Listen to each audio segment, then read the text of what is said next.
Assalamualaikum warahmatullahi wabarakatuh. Bapak jemaah rahimakumullah, mari sama-sama kita buka pertemuan pada malam hari ini dengan membacakan basmalah. Bismillahirrahmanirrahim. Innal hamdalillah nahmaduhu wa nasta'inuhu wa nastaghfiruh wa na'udzu billahi min syururi anfusina wa min sayyiati a'malina. Man yahdihillahu fala mudilla lahu wa man yudlil fala hadiya lahu.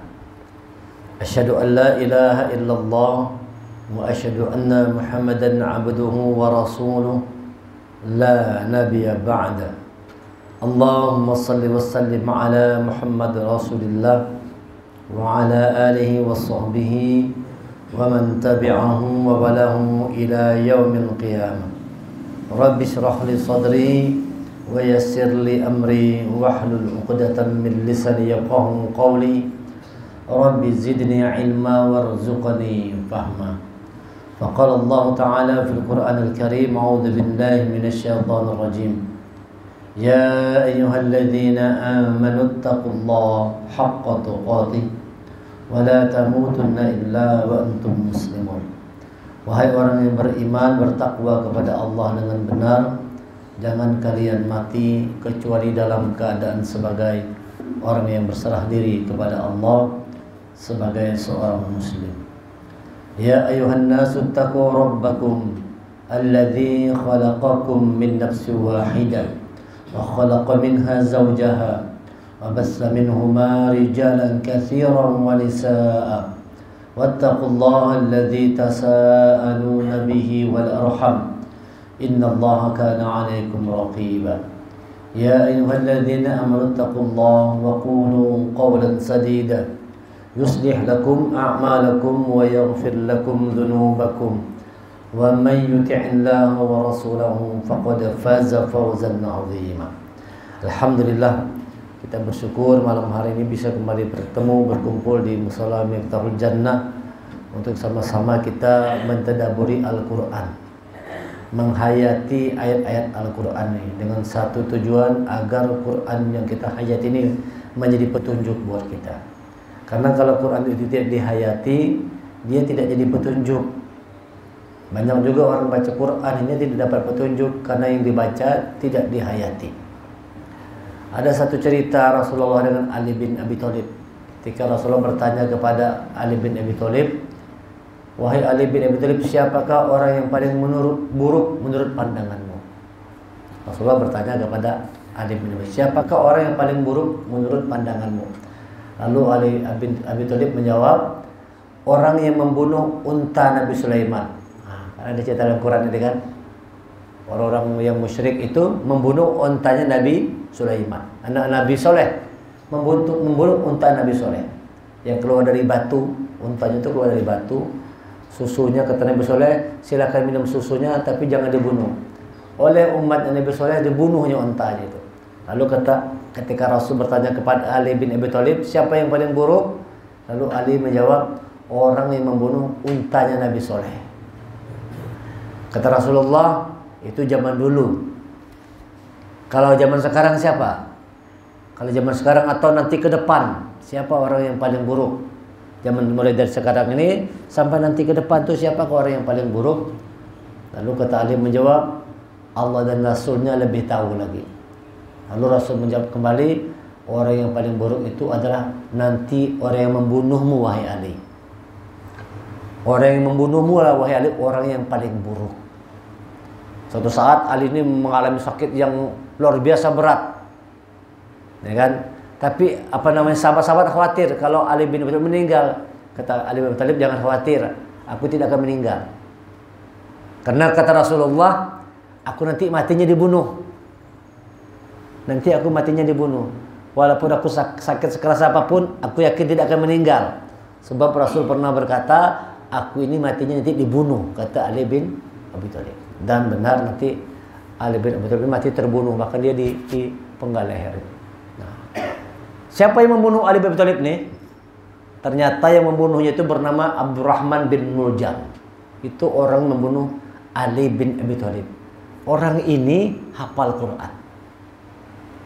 Jadi Abdurrahman bin Muljam nih hafal Quran. Bukan main-main. Hafal Quran 30 juz. Hafal Quran dan ilmunya luas. Orang yang terkenal sebagai ahli zikir. Ilmunya luas, ahli zikir dan hafal Quran. Ternyata Abdurrahman bin Muljam inilah yang membunuh Ali bin Abi Thalib. Itu sewaktu Abdurrahman bin Muljam ditangkap oleh para sahabat, itu sepanjang jalan dia berzikir terus sampai dijatuhi hukuman mati. Karena yang Abdurrahman bin Muljam nanti dijatuhi hukuman mati juga. Dipenggal juga kepalanya sebagaimana dia memenggal kepala Ali. Dihukum pancung juga.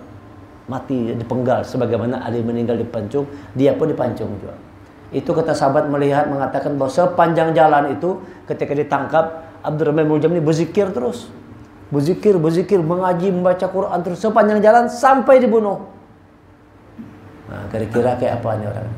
Orang seperti ini kata Rasulullah orang yang paling buruk. Orang yang tahu agama, orang yang tahu ilmu agama, luas pengetahuannya, orang yang ahli zikir, bahkan dia hafal Quran, tapi apa yang dibacanya, apa yang diucapkannya tidak sampai ke relung hatinya. Kalau orang baca Quran dengan tadabbur itu insya Allah Quran yang dibaca itu akan mempengaruhi jiwa kita. Kita ini kalau baca Quran dengan tadabbur, maka setiap ayat dibaca itu akan mempengaruhi jiwa pembacanya. Akan mempengaruhi jiwa pembacanya. Kalau orang yang membaca Quran tadi mentadaburi ayat-ayatnya. Nah, ketika orang mentadaburi, nanti turun di situ dapat petunjuk Allah. Apa tandanya orang dapat petunjuk Allah? Sederhananya dia pasti jadi orang baik. Kalau sudah orang dapat petunjuk Allah, dia akan jadi orang yang baik. Dia akan jadi orang yang benar. Dia tidak akan mau bermaksiat. Dia tidak akan mau berbuat dosa dan kesalahan. Dia akan melakukan kebaikan. Dia akan berusaha untuk terus dekatkan dirinya kepada Allah. Itu tanda orang yang mendapat petunjuk Allah. Quran yang dia baca itu berdampak pengaruh perubahan pada dirinya. Inna sholata tanha 'anil fahsya'i wal munkar. Sesungguhnya sholat itu mencegah perbuatan keji dan mungkar. Maka kalau orang-orang menghayati sholat yang dia lakukan, pasti sholatnya itu merubah dirinya baik. Karena dia menghayati sholatnya, dia memahami sholatnya itu. Dia betul-betul menerapkan nilai-nilai dalam sholat dalam kehidupannya. Sholat itu mencegah perbuatan keji, maka dengan sholat dia tidak mau berbuat keji. Mencegah perbuatan mungkar, maka dia tidak mau berbuat mungkar. Sholat yang dia kerjakan berdampak kepada perubahan diri, perubahan sikap. Ada juga orang yang sholat tapi kadang berubah-ubah juga. Nah, ini yang kalau katakan dalam Quran, fawailul lil musallin, celaka orang yang sholat. Karena apa? Dia sholat tapi tidak ada yang berubah dalam dirinya. Banyaknya kayak itu kan. Orang itu sholat rajin tapi tidak berubah perilakunya. Orang itu baca Quran tapi tidak berubah perilakunya. Sebagaimana Abdurrahman bin Muljam tadi. Dia sholat, dia ahli zikir, dia ahli ilmu, dia penghafal Quran, tapi perilakunya tidak berubah. Kemunafikan dalam diri tidak hilang. Bahkan dia tega membunuh sahabat Rasulullah, bahkan saudaranya Rasulullah. Bahkan saudaranya Rasulullah, Ali bin Abi Thalib, sepupunya Rasulullah, orang dekatnya Rasulullah, menantunya Rasulullah, tega dibunuhnya. Padahal luas pengetahuan agamanya, ahli zikir, ahli Quran. Kenapa bisa demikian? Barangkali penyebabnya karena ketika dia berzikir tidak dihayati. Ketika dia baca Quran tidak dimaknai. Ketika dia sholat tidak dia hayati. Nah, itu akibatnya tidak merubah perilaku seseorang. Oleh sebab itu kita perlu meriwayat ulang ya, mereview ulang atau muhasabah, introspeksi diri. Kita lihat sejauh ini kalau kita beribadah dampaknya apa buat kita. Sejauh ini kita beribadah itu dampaknya apa? Kalau ibadah kita benar, di Quran dikatakan itu akan mengembalikan nilai-nilai kemanusiaan kita. Kalau kita benar ibadahnya, kalau kita benar menghayati Al-Quran ini, dia akan mengembalikan nilai-nilai kemanusiaan kita. yang disebut dengan fitrah. Fitrah, kembali kepada kemanusiaan kita, kembali kepada kesucian kita, kembali kepada nilai-nilai kebaikan. Nah, itu kalau manusia menghayati apa yang dia kerjakan, ibadah yang dia lakukan, dia hayati dengan jiwanya, maka dia akan kembali kepada fitrah kemanusiaannya. Fitrah manusia itu berkasih sayang. Fitrah manusia itu saling menolong. Fitrah manusia itu saling mensupport. Fitrah manusia itu saling menghargai. Fitrah manusia itu saling memberi, saling mencintai. Itu fitrah manusia.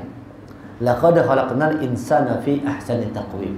Kita diciptakan sebagai manusia dalam keadaan yang terbaik, dengan membawa sifat-sifat yang baik. Jadi dalam diri kita semua ini ada sifat baik. Allah ciptakan manusia sebaik-baik penciptaan dengan diberikan segala macam nilai kebaikan. Tinggal manusianya aja mau tidak dia mengembangkan kebaikan itu, atau jangan-jangan kebaikannya itu hilang justru karena pengaruh dunia yang kuat, akhirnya nilai-nilai kebaikan yang Allah berikan hilang. Hilang kebaikan berganti dengan keburukan. Nah, ini itu akibat manusia tidak menghayati setiap apa yang dia lakukan. Makanya Quran mengatakan afala yatadabbarunal Quran. Tidakkah kalian menghayati?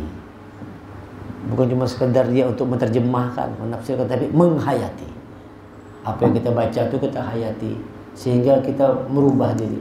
Jadi fadzakir bil Quran, maka berzikir dengan Quran. May yakhafu wa'id, orang-orang yang takut kepada Allah, orang-orang yang berharap akan janji Allah, itu dia fadzakir bil Quran. Dia mengambil saripati dari Al-Quran untuk diterapkan dalam hidupnya, bukan sekedar mendapatkan ilmu Quran, bukan sekedar ilmunya aja, tidak sekedar dapat ilmu, tapi dapat petunjuk Allah. Nah, ini bagaimana caranya setiap kita baca Quran dapat petunjuk Allah, bukan cuma sekedar dapat ilmu. Tadi Abdurrahman bin Muljam itu cuma dapat ilmu tapi tidak dapat petunjuknya. Padahal Allah katakan Quran ini dia bukan sebatas ilmu, tapi huda, dia petunjuk. Dan tandanya orang dapat petunjuk Allah mestinya harus bertambah baik, bertambah umur kita, bertambah juga kebaikan. Nah, kayak gitu kita, apapun yang kita gawe, kita mengaji, ikut ceramah segala macam itu bagus. Jadi ini sebatas niat, bukan sekedar cari pahala aja. Kalau ada majelis ilmu datang, karena itu taman-taman surga di muka bumi. Nah, hendaknya kita cuma sekedar jangan menyikapi sekedar masuk taman surga, tapi kita hayati bahwa setelah kita dengar kajian, harus yang kita dengar itu bisa mengubah keadaan kita. Nah, itu baru cocok, itu baru sesuai. Maka insya Allah setiap kita dengar kajian, setiap dengar tausiah ceramah, itu akan ada yang berubah dalam diri kita tadi. Tambah baik lagi, tambah baik lagi, iman tambah kuat, bertambah umur, bertambah bijaksana. Hilang dulu pemarah, tapi sekarang hilang marah. Setelah rancak ikut pengajian, hilang pemarahnya. Dulu orang yang pengarah kerasan, keras hati, susah mau dengan diatur, tidak mau, susah dengar kata orang lain dan nasihatin tidak mau. Setelah ikut pengajian, lembut hatinya, lembut hatinya. Nah, itu namanya yang kita baca itu mempengaruhi jiwa si pembacanya. Itu hanya dapat dilakukan kalau kita setiap kali membaca Quran ini kita menghayatinya. Maka Allah perintahkan hayati yang kita baca. Sekarang kita coba tadabbur surah Hujurat. Sambungan kajian Hujurat mana? Sampai berapa Pak sebelah? Sampai 8 ya? Sampai 9 ya? Nah, surah Al-Hujurat mana belum selesai. Kalau sampai berapa? Rasanya sampai ayat yang ke-9 kah? Kita ulangi ya dari ayat ke-7 ya. Wa'lamu anna fikum Rasulullah law yuti'ukum fi katsirin minal amri la'anittum walakinna Allah habbaba ilaikumul iman wa zayyanahu fi qulubikum wa karraha ilaikumul kufra wal fusuq wal 'isyan ulaika humur rasyidun. Dan ketahuilah bahwa di tengah-tengah kamu ada Rasulullah. Nah, ini kita bagaimana menghayatinya nih? Bagaimana kita mentadabburinya? Ketahuilah bahwa di tengah-tengahmu ada Rasulullah. Ini Al-Quran ini berlaku sepanjang masa. Dulu, sekarang, sampai akan datang berlaku Quran. Kalau dikatakan di tengah-tengahmu ada Rasulullah, kira-kira di tengah-tengah kita ini ada nggak Rasulullah? Ada nggak? Kalau ayatnya mengatakan begitu, ketahuilah bahwa di tengah-tengah kamu ada Rasulullah. Sekarang hadir nggak di tengah-tengah kita nih? Hadir Rasulullah, bukan fisiknya. Nah, kalau kita menyikapi fisiknya nih yang salah. Ada orang tuh kan menyikapi hadirnya itu fisik, tabur gelapung kalau bekas kakinya. Nah, ini keliru yang kayak gitu tuh. Yang hadir itu bukan fisiknya, tetapi yang hadir itu adalah jiwanya. Ketika ajaran Rasulullah itu kita hidupkan, hidup tuh. Al-Quran ini kan akhlaknya Rasulullah, karena khuluquhul Quran. Ketika kita membaca Quran, kita pahami, kita hayati, dan kita amalkan, hadir itu Rasulullah. Jiwanya hadir, bukan fisiknya, tapi jiwanya hadir. Karena Al-Quran ini adalah jiwanya Rasulullah. Maka kalau orang baca Quran dengan benar, hadir jiwanya itu. Wa'lamu anna fikum Rasulullah. Ketahuilah bahwa di tengah-tengah kalian ada Rasulullah. Ada di tengah-tengah kita dia. Bukan fisiknya tapi jiwanya ada. Ajarannya kita hidupkan. Itu hadir Rasulullah. Kalau dia menuruti kemauan kamu dalam banyak hal, pasti kamu akan mendapat kesusahan. Jadi kalau kita ini Rasul itu ikut mau kita sendiri yang susah, kita sendiri yang sulit. Rasul sudah menetapkan hukum, ikuti Rasulullah. Jangan suruh Rasulullah ikuti kita. Nah, itu maknanya tuh. Zaman dulu kan kayak itu, kalau orang Arab Badui itu maunya semua keinginan diikuti Rasulullah. Bukan tambah mudah, tambah susah. Jadi apa yang sudah ditetapkan oleh Rasulnya, ikuti. Jangan kita paksakan Rasulullah untuk ikut kita. Nah, zaman sekarang itu banyak orang maksa supaya Rasulullah yang ikut kita. Artinya apa nih? Buat ajaran-ajaran model baru. Buat ajaran-ajaran model baru yang nyimpang dari Al-Quran, nyimpang dari Sunnah, nyimpang dari pelajaran-pelajaran para tabi'in, para ulama, menyimpang ajaran tadi, menyimpang dari ajaran Rasulullah. Nah, itu kita paksakan tidak boleh. Ikuti yang sudah ada. Kita ikuti Quran, ikuti Sunnah, ikuti ulama-ulama yang sudah masyhur, ikuti ajaran-ajaran. Jangan kita membuat ajaran-ajaran sendiri lalu kita katakan ini dari Rasulullah. Dan bukan itu banyak gitu. Mereka membuat sesuatu hal yang baru lalu mereka mengatakan ini dari Allah dan Rasulnya. Padahal bukan. Padahal bukan. Walau yuti'ukum katsiran minal amri la'anittum walakin Allah habbaba ilaikumul iman. Tetapi Allah menjadikan kamu cinta kepada keimanan. Rasulullah hadir ketika kita cinta kepada keimanan. Wa'lamu anna fikum Rasulullah. Terus di bawahnya walakin Allah habbaba ilaikumul iman. Akan tetapi Allah menjadikan kamu cinta kepada keimanan. Cinta pada iman. Kalau kita cinta pada apa? Orang yang mengatakan dia cinta Rasul, harusnya dia cinta kepada iman. Gimana misalnya kalau ada orang mengatakan cinta Allah Rasul, tapi cinta kepada yang lainnya? Cinta pangkat juga, cinta duit juga. Padahal mengatakan dia cinta Allah dan Rasulnya. Orang yang dicintai Allah itu, dia tidak mencintai dunia, tapi dia mencintai iman. Itu tandanya itu orang yang cinta dengan Allah dan orang yang cinta dengan Rasul itu, dia tidak mencintai dunia, tapi dia mencintai iman. Bukannya tidak mau dunia, bukannya tidak perlu dunia, tetap kita perlu dunia karena kita hidup di dunia, tapi tidak dicintai. Ada orang bilang tidak masuk dalam hati, cukup di tangan kita aja. Dunia jangan sampai masuk ke dalam hati, cukup di tangan aja. Kalau sudah orang masuk ke dunia, ke dalam hati, itu namanya hubbud dunia. Ketika dunia itu masuk dalam hati. Kalau bisa dapat harta banyak, duit banyak, kalau itu masuk dalam hati, itu dampaknya orang itu pasti engken. Akan jadi orang engken tuh. Orang itu kalau sudah dapat harta benda dunia dan itu dia cintai, dampaknya dua, dia bisa jadi orang serakah dan dia jadi orang yang bakhil. Akan beda dengan orang yang dapat dunia tapi tidak masuk dalam hati. Itu mudah keluar. Keluar tuh mudah aja keluar. bantu orang lain, nolong orang lain itu mudah saja. Karena dunia tidak dimasukkan ke dalam hati. Yang boleh masuk dalam hati itu hanya Allah dan Rasulnya. Cinta kita kepada Allah, cinta kita kepada Rasul, cinta kita kepada iman. Itu yang masuk dalam hati. Maka selanjutnya dikatakan wa zayyanahu fi qulubikum, dan kami jadikan indah iman itu di dalam hati mereka. Bagi orang yang cinta Allah dan Rasul, yang paling indah itu adalah iman. Keindahan yang paling puncak itu adalah keimanan. Itulah keindahan. Wa zayyanahu fi qulubikum, kami jadikan indah iman itu di dalam hatinya. Nah, kita kira-kira yang terasa indah apa?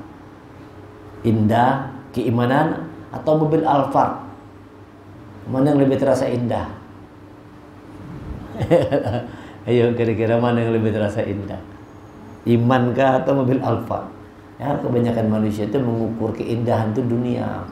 Mobil mewah, emas intan berlian, itulah keindahan. Wanita-wanita yang cantik, nah, itulah keindahan. Zuyyina lin-nasi hubbus syahwati minan nisa. Dijadikan terasa indah kecintaan kepada wanita-wanita. Harta benda, emas berlian, kuda-kuda pilihan, alat-alat transportasi, usaha bisnis kita. Itulah yang kita anggap sebagai perhiasan, sebagai keindahan. Kalau Allah mengatakan keindahan itu iman. Wa zayyanahu fi qulubikum.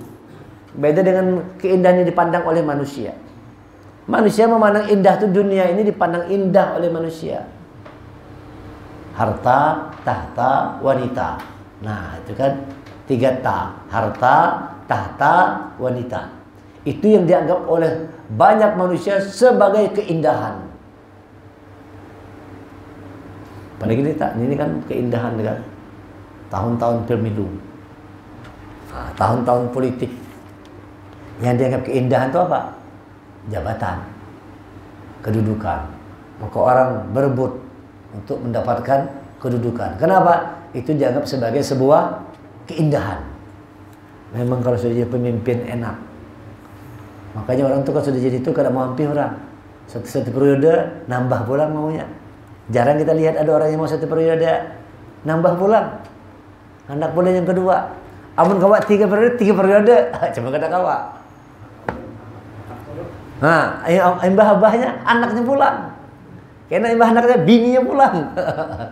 Orang tidak pernah puas. Memang dunia itu dianggap sebagai keindahan oleh mata manusia. Maka Allah katakan dunia ini adalah kesenangan yang menipu. Kesenangan yang menipu. Wa ma hatud dunya illa mata'ul ghurur. Sesungguhnya dunia itu adalah kesenangan yang menipu. Memang banyak orang tertipu karena memang dia menyenangkan. Siapa yang tidak senang? Ya kalau seandainya ini seandainya lah. Misal seandainya amun kita habis salat tahajud itu tiba-tiba turun duit 10 juta. Kira-kira orang salat tahajud terus tidak? Asal sudah assalamualaikum, assalamualaikum malam gitu nih. Langsung tuh segepok jatuh ini 10 juta. Kira-kira kita saban malam salat tahajud gak ada? Salat tahajud kita usahakan kayak apa kita usahakan. Seuyuh apapun kita bangun. Kenapa? Kita tahu selesai salam 10 juta. Karena orang menganggap itulah keindahan tadi. Orang menganggap harta, tahta, wanita keindahan. Kalau Allah mengatakan wa zayyanahu fi qulubikum, kami jadikan iman itu indah di dalam hatimu. Jadi orang walaupun sugih tapi kalau berimannya kada indah. Jadi yang membuat indah itu bukan karena harta, tahta, karena iman. Jadi kalau misalnya orang punya kedudukan tapi punya iman, indah. Orang punya kekayaan yang melimpah ruah tapi ada iman, itu indah. Indah. Kita dapat pasangan cantik, bungas tapi beriman, indah. Yang membuat indah itu bukan hartanya, kedudukan, tapi iman itu yang menjadikan sesuatu tampak indah. Dalam pandangan kita itu indah melihat sesuatu karena ada iman. Oleh karena itu, buatlah iman semakin kuat dalam hati kita. Makin nambah umur kita, buat iman makin bertambah. Jangan dia stagnan jalan tempat, bertambah. Wa karraha ilaikumul kufra wal fusuq wal isyan. Ya. Serta menjadikan kamu benci kepada kekafiran, kefasikan dan kedurhakaan. Jadi kalau sudah iman itu hidup dalam hati, Orang tidak suka lagi dengan kefasikan itu. Kada suka orang. Abdurrahman bin Muljam tadi kan seolah-olah beriman tuh. Sudah ngapal Quran dia, ahli zikir, tapi membunuh. Ini artinya dia menganggap sudah punya iman, tapi dia masih suka dengan kebencian. Masih suka dengan kefasikan. Masih senang dengan kedurhakaan. Wa karralkumul kufra wal fusuq wal isyan. Suka dengan kekafiran. Nah, ini dipertanyakan iman. Orang yang betul-betul sudah iman ini dalam hati, dia tidak suka dengan sesuatu yang berbentuk kekafiran, itu tidak mau. Tidak mau melakukan keingkaran, itu tidak mau. Berbuat yang ingkar tidak mau. Berbuat kemaksiatan tidak mau. Berbuat kedurhakaan tidak mau. Kalau ada orang mengaku beriman tapi berbuat maksiat, ini tidak benar imannya berarti. Berarti itu iman belum indah dalam hati. Solat terus, maksiat jalan, STMJ. Ini solat terus tapi maksiat jalan juga. Ini berarti iman itu belum terasa indah di dalam hati. Buat iman itu indah. Maka kalau sudah iman itu indah dalam hati kita, apapun yang kita alami itu indah aja. Indah aja melihatnya. Ada orang kada suka sama kita, ya kita biasa-biasa aja. Kadang kita benci, kadang kita marah. Dia suka alhamdulillah, dia benci kada apa-apa juga. Yang penting kita kada benci sama dia. Ada orang menghina kita segala macam karena dia iman, indah aja sebagaimana Rasulullah tuh. Dihina-hina orang dia biasa aja, indah. Sakit orang menghina, mana orang yang biasa menghina aku tuh? Sakit, didatangi oleh Rasulullah. Didatangi oleh Rasulullah. Kan Rasulullah menyikapi sesuatu itu indah dalam pandangan Rasul karena ada iman. Walaupun dihujat, dicela, dicimaki, dikucilkan, sebagaimana dipitnah, macam-macam, dibilang orang gila dan sebagainya, luar biasa. Tapi karena ada iman, Rasulullah melihat itu semua sebagai sebuah keindahan. Nah, itu luar biasa. Bisa memandang segala sesuatu itu sebagai keindahan. Kenapa? Prioritas utama Rasulullah adalah iman. Prioritas utama bagaimana menghadirkan iman di dalam hati. Jadi kalau sudah orang iman itu hadir dalam hati, dunia ini nyaman aja dijalani. Nyaman aja dijalani.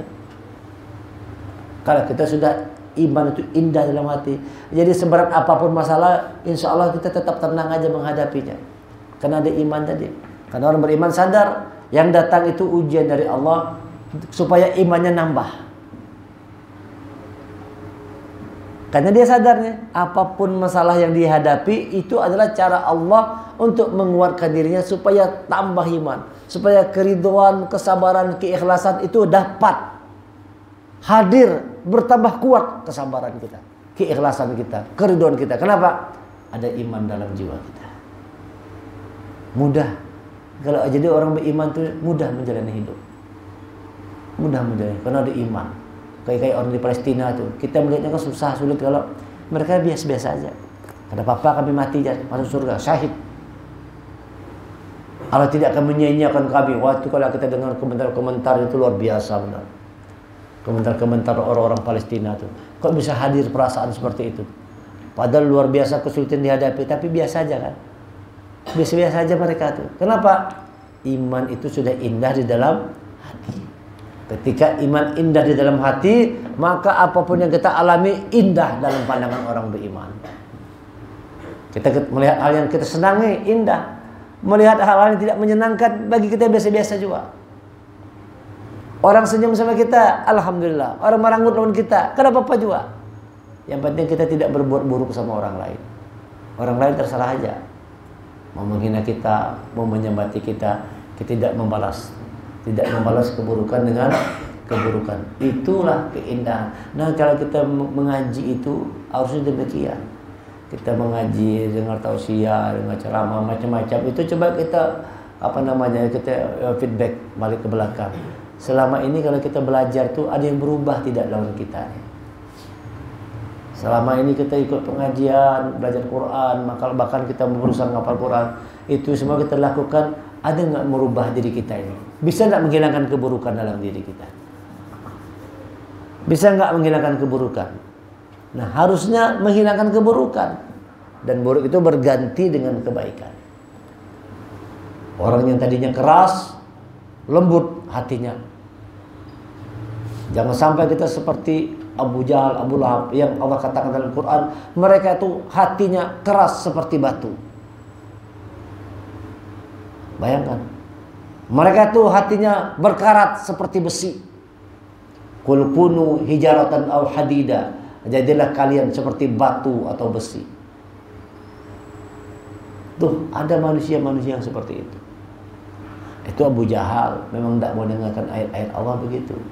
Kalau kita tanya Abu Jahal paham nggak dengan yang disampaikan oleh Rasulullah? Paham orang bahasa dia. Tapi yang dibacakan oleh Rasulullah itu tidak menyentuh ke dalam hatinya. Nah, kita bacalah Quran supaya apa yang kita baca ini buat dia menyentuh hati. Ulaika humur rasyidun, mereka itulah orang-orang yang mengikuti jalan yang rasyid, jalan yang lurus terbimbing. Jadi orang yang di jalan lurus terbimbing itu dia mengikuti iman tadi itu, membuat iman itu indah dalam hati kita. Nah, bagaimana caranya sekarang supaya iman itu indah di dalam hati? Nah, Allah mengajarkan salah satu amalan supaya iman itu indah dalam hati, banyak-banyak baca Quran. Banyak-banyak baca Quran. Wa kadzalika auhayna ilaika ruhan min amrina ma kunta tadril kitab walal iman. Kami turunkan Quran itu ada ruh di dalamnya, kata Allah. Ruh Al-Quran. Sebelum datang Al-Quran, engkau tidak tahu wahai Muhammad apa itu kitab, apa itu iman. Tidak tahu Rasulullah. Walakin ja'alnahu nura. Maka kami jadikan Quran itu sebagai nura, sebagai cahaya. Nahdi bihi man nasya min ibadina. Dengan cahaya Quran itulah, kata Allah, kami memberikan petunjuk kepada hamba-hamba yang kami mau. Allah memberikan petunjuk kepada hamba-hamba yang dikehendaki oleh Allah. Maka dikehendaki oleh Allah, kan dapat petunjuk. Bagaimana caranya supaya kita dikehendaki oleh Allah? Kita juga berkehendak kepada Allah. Biar orang itu gayung bersambut. Allah ingin memberi petunjuk, kita juga mau menerima petunjuk Allah. Kita mencari petunjuk Allah, dicari, dikejar, diusahakan. Allah pun memberikan petunjuknya. Kita tunjukkan sikap bahwa kita ini memang mau petunjuk Allah, memang berharap petunjuk Allah. Ada orang tuh kadang berharap, kadang berharap lawan petunjuk Allah itu. Yang diharapkan adalah dunia tadi. Yang diharapkannya dunia, dia tidak berharap petunjuk Allah. Orang yang iman dalam hatinya indah, itu yang paling diharapkan dalam hidup itu adalah petunjuk Allah. Orang yang di dalam hatinya iman itu, yang diinginkan paling utama itu adalah bagaimana nanti bertemu lawan Allah. Itu harapan tertinggi. Harapan tertinggi orang yang dalam hatinya ada iman adalah bagaimana nanti bertemu Allah. Bagaimana nanti bisa kembali kepada Allah. Itu harapan tertingginya. Alladzina yadhunnuna annahum mulaqu rabbihim wa annahum ilaihi raji'un. Bahwa orang yang dapat petunjuk Allah itu adalah orang-orang yang dia menduga, menyangka, dia berprasangka baik terhadap Allah. Alladzina yadhunnu annahum mulaqu rabbihim. Mereka meyakini, berprasangka bahwa mereka itu akan mulaku, liqa, bertemu dengan Allah, bertemu dengan Rabbnya. Nah, harapan itu yang paling kuat. Harapan yang paling tinggi dalam orang beriman itu bagaimana kena mati itu ketemu Allah. Wa innahum, dan sesungguhnya ilahi raji'un, dia rujuk kembali kepada Allah. Kita analogikan hidup kita ini seperti orang merantau. Bapak sekalian, kawan-kawan, kita hidup ini seperti orang merantau. Orang merantau itu kan keluar dari rumah. Kalau dia pergi merantau, apa tujuannya? Mencari juga keperluan rumah tadi, agar suatu saat bisa pulang ke rumah. Agar suatu saat bisa pulang ke rumah. Orang tidak akan bisa pulang ke rumah kalau dalam perantauan tadi tidak dapat bekal untuk pulang. Karena kok boleh kalau keluar rumah merantau, kalau tidak ada bekal tidak bisa pulang. Maka orang mengumpulkan bekal supaya bisa pulang ke rumah. Sama kita nih. Kita ini dari surga. Kalau dari surga, sekarang lagi di dunia, lagi di perantauan. Kita kan pengen balik surga lagi. Karena kampung asal kita itu surga. Untuk kembali ke surga ini perlu bekal. Untuk ke surga ini perlu bekal. Apa bekalnya? iman, amal soleh. Itu bekalnya. Apa bekalnya? Takwa. Wa tazawwadu fa inna khairizadi taqwa. Berbekallah kalian, sesungguhnya sebaik-baik bekal adalah takwa. Jadi hidup kita ini kalau kita paham begitu, nyaman aja kita. Pada akhirnya kan kita rojiun juga.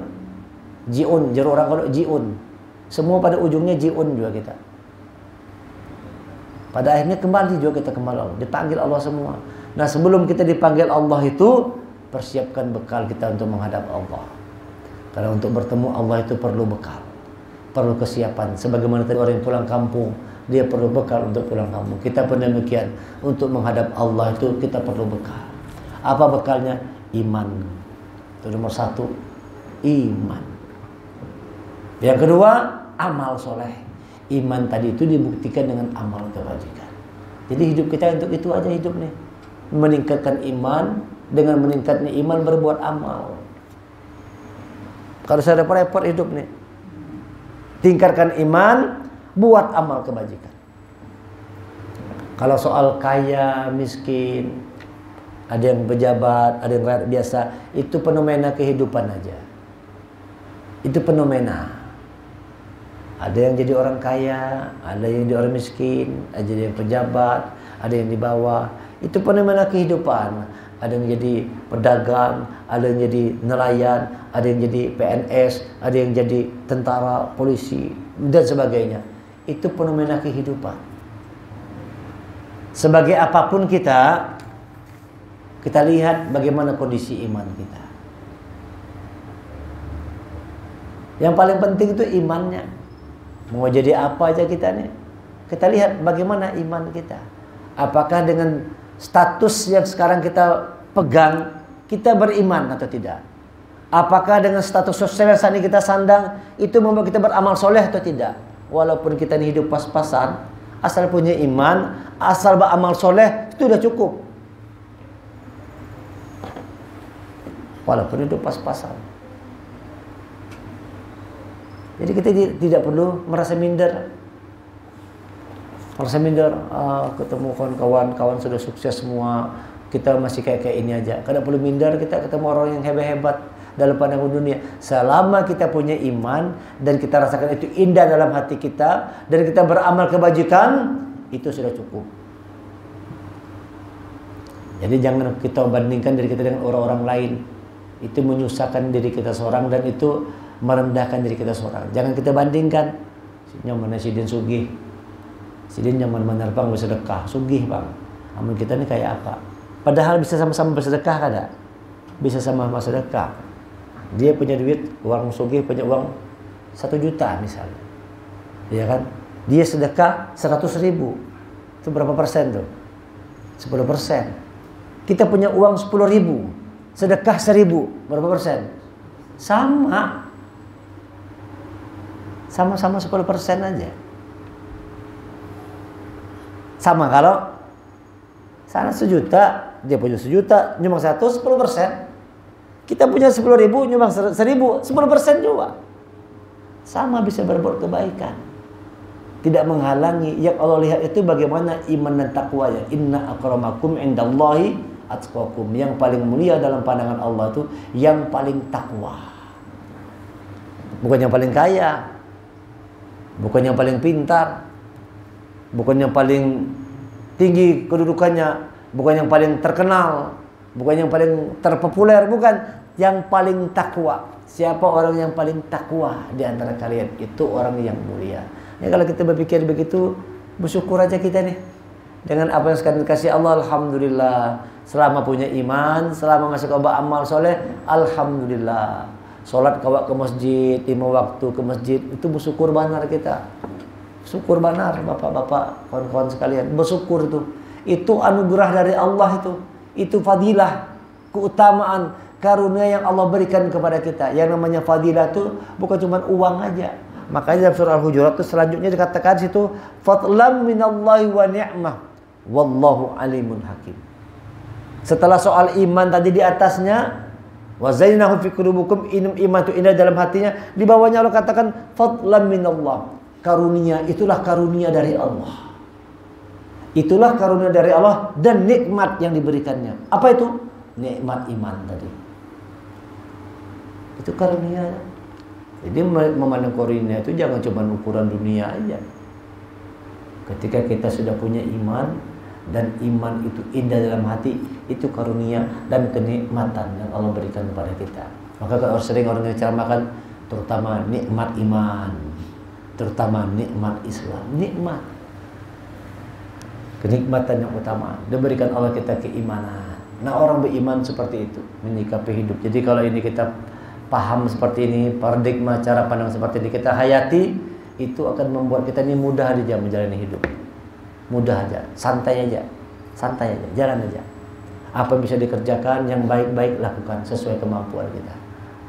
Seoptimal mungkin, semaksimal mungkin yang bisa kita lakukan aja. Berbuatlah kebaikan. Jangan pernah berpikir tentang bagaimana pandang orang terhadap kita. Jangan. Yang penting bagaimana Allah memandang kita. Ya kan?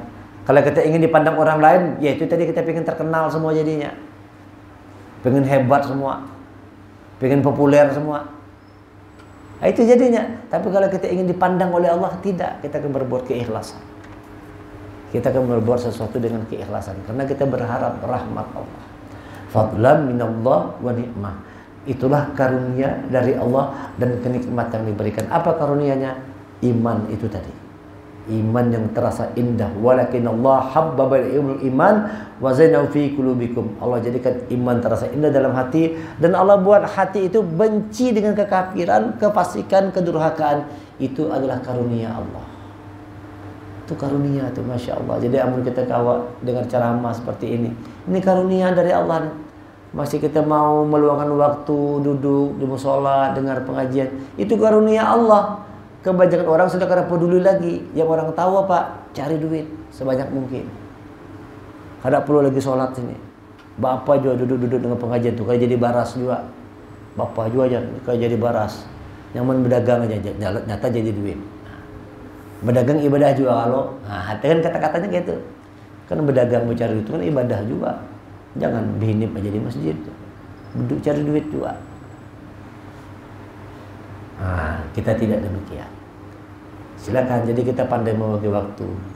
Kejarlah olehmu kata Allah dunia, tapi kejar olehmu akhirat, tapi jangan lupakan dunia. Wa bataghi fima atakallahu darul akhirah wa la tansa nasibaka minad dunya. Cari olehmu kepada negeri akhirat, tapi dunia jangan lupakan. Artinya boleh aja dunia nih, tapi akhirat itu menjadi prioritas utama. Di dalam surah Asy-Syura, surah 42 ayat 20. Allah berfirman. Di situ apa kata Allah dalam surah Asy-Syura ayat 20? Satu ayat ulun bacakan ya. Ini ulun bacakan terjemahnya. Barang siapa menghendaki keuntungan dunia, Allah akan berikan sebagian keuntungan itu kepadanya. Tetapi barang siapa yang menghendaki keuntungan akhirat, Allah berikan keuntungan akhirat itu dan ditambahkan keuntungan dunia. Kalau orang tuh mau dunia, dikasih Allah dunia sebagian aja. Nanti di akhiratnya kalau dapat apa-apa lagi illan nar. Tapi kalau orang mencari keuntungan akhirat, Allah tambahkan keuntungan dunia. Jadi kalau kita cari akhirat, dunia itu ditambahkan oleh Allah. Orang yang mencari iman tadi itu, nikmat iman, maka nikmat dunia dapat juga. Coba aja kita perhatikan tuh. Orang-orang yang beriman, yang menjaga keimanan, yang berjuang jalan Allah. Lihat, ada enggak dunianya dapat? Dapat juga. Dapat dunianya. Karena itu janji Allah, yang mengejar akhirat dunianya dapat dua. Tapi yang mengejar dunia cuma dapat dunia aja. Di akhirat mereka tidak dapat apa-apa kecuali api neraka. Na'udzubillah. Nah, ini perlu kita hayati. Sebab itu jadikanlah sisa-sisa umur yang Allah berikan kepada kita ini untuk peningkatan kualitas. Bagaimana dengan kita belajar, kualitas iman dan takwa, amal soleh itu terus bertambah.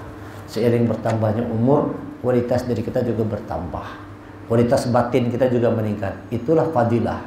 Itulah karunia dan nikmat yang Allah berikan ketika kita mampu menjadikan diri kita ini sebagai sosok, sebagai seseorang, sebagai pribadi yang jauh lebih baik dari hari ke hari. Dari hari ke hari itu tambah baik, tambah baik, tambah baik. sehingga kita dapat menjadi manusia yang sempurna ketika kembali kepada Allah, kembali dalam keadaan yang terbaik. Subhanaka wa bihamdika asyhadu an la ilaha illa anta astaghfiruka wa atubu ilaik. Assalamualaikum warahmatullahi wabarakatuh.